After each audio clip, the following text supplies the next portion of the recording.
Hello, everybody. I am Dr. Pietrantonio, and with me. Dr. Ryan McDermott.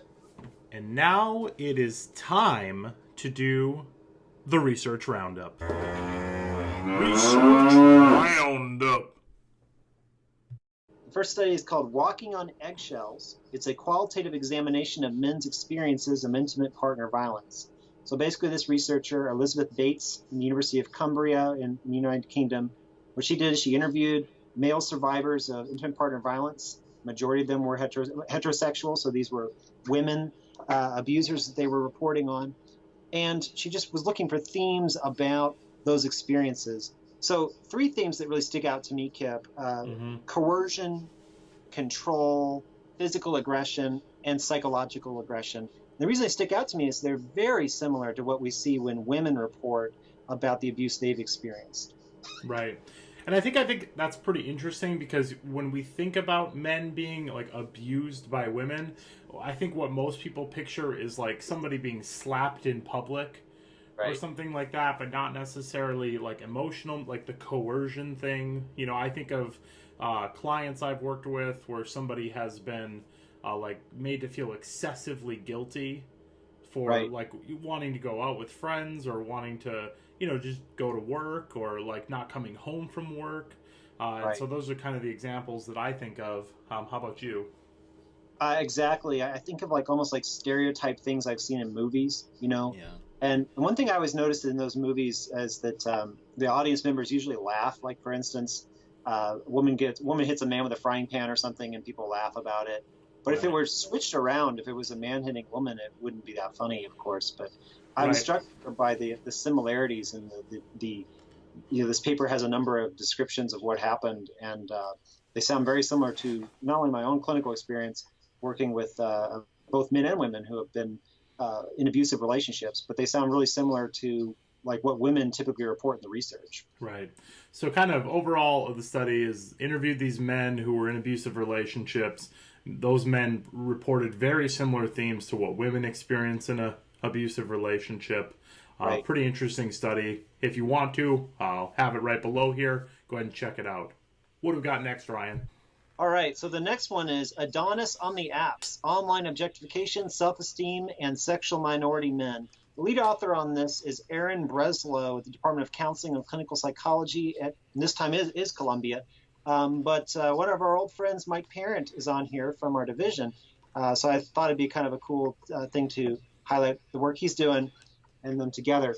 So what they did is they were looking at these dating apps like Grindr, Tinder, things like that, but they were looking at them in sexual minority men and particularly trying to say, how does looking at these apps and using these apps influence the users' perspectives of themselves, in particular their self-esteem, their body image? They're using what's this theory called self-objectification theory, which basically just means the more I kind of sexualize myself, the more that leads to body dissatisfaction over time because I kind of start surveilling my body and always being really careful to, And I would say it's not just sexualizing yourself. It's literally objectifying yourself. So it's like I am as valuable as my 6-packs look good. Oh, that's a good way. Yeah, that's a really good point. So there's no longer the internal value to yourself. It's purely your body. Right. Well, researchers have found support for this theory in a lot of different populations. This, as far as I can tell here, is the first one to look at it in this population with this kind of technology in terms of these apps.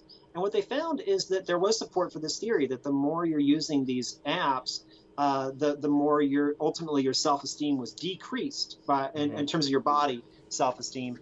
And that this was explained by kind of these theoretical processes that we would expect from self-objectification theory. But what's interesting, Kip, is that they didn't find that the amount that you used one particular app mattered. What really mattered was the fact that you were using multiple apps. So the more apps you use, the more likely this effect happened. That's kind of interesting. So it's essentially like the more platforms that you're on, the more likely you are to objectify yourself, which can lead to things like body dysmorphia, eating disorders, all those kinds of things.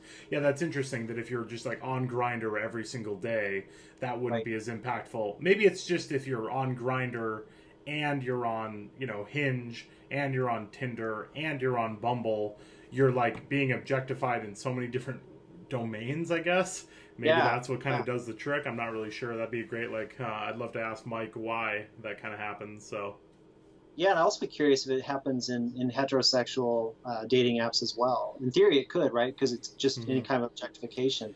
But Well, I know also, there's I just, I know yeah, there's a lot of research on like body image, eating disorders with like Facebook and Instagram that has pretty much come out with exactly what you would think is the more yeah, people are getting those kind of instant self-esteem boosts yeah, from getting likes and everything, the more likely they are to become depressed, not like their body, feel like they have to maintaining this kind of like false image. So, right, right. That makes total sense. One of my students did a content analysis a long time ago of there was I was Out Proud or something like that magazine, or Pride magazine. I forget the name of it. It was a long time mhm, ago. But they found that the number of men who are like shirtless and just like basically these Adonises, as mhm. the title implies, they were everywhere. Including my favorite one was this dentist, and it was just the dentist was not wearing a shirt and he had like ripped abs, and he's like, Mhm. "Come on down to so and so, I'll clean your teeth," or whatever. Yeah, it's awesome. So maybe there's also something going on in that particular culture, Yeah, and or subculture. an over objectification and sexualization for sure. So, all right, so that's the end of research roundup. Research roundup. Yeehaw! I hope you Yeehaw! enjoyed the episode. Shout out to the wonderful authors who put in a lot of work to get those studies done. Don't know if everybody understands the amount of work it takes to get a study done, but it's usually about 1 to 2 years worth of work Right. to get something out there. So great job to everybody. That's the end of our show for today. My name is Dr. Pietrantonio, and with me, Dr. Ryan McDermott. all right. Peace out, everybody. Audio Jungle.